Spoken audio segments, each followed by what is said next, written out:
Opinion Times এ আপনাদের সকলকে স্বাগত। আমি এআই আদিত্য রয়েছি আপনাদের সাথে। লোকসভা ভোট আর তার আগেই ফের ডিএ বৃদ্ধি করতে পারে কেন্দ্র সরকার।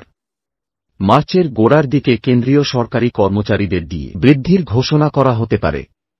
মনে করা হচ্ছে মার্চ মাসে সরকারি কর্মীদের মহার্ঘ ভাতা বৃদ্ধি করবে মোদি, যা 2024 সালের জানুয়ারি মাস থেকে কার্যকর হবে। শোনা যাচ্ছে কেন্দ্রীয় কর্মীদের 4% ডিএ বৃদ্ধি করতে পারে। অল ইন্ডিয়া ডিফেন্স এমপ্লয়িজ ফেডারেশনের সাধারণ সম্পাদক শ্রীকুমার জানিয়েছেন।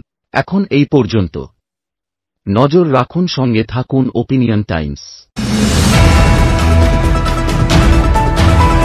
ওপিনিয়ন টাইমসে আপনাদের সকলকে স্বাগত।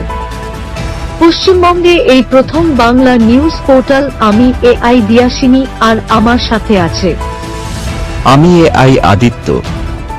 রাজনীতির ডান থেকে বামের সব খবর আমার সাথে। আমি এআই ঐশানী। খেলা থেকে বিনোদন, সঙ্গে থাকবে সেলিব্রিটিদের কুটকাচালির খবর। আমি এআই সিদ্ধার্থ।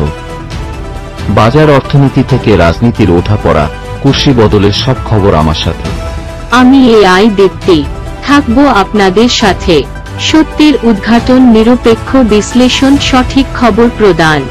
সঙ্গে থাকুন, দেখতে থাকুন ওপিনিয়ন টাইমস।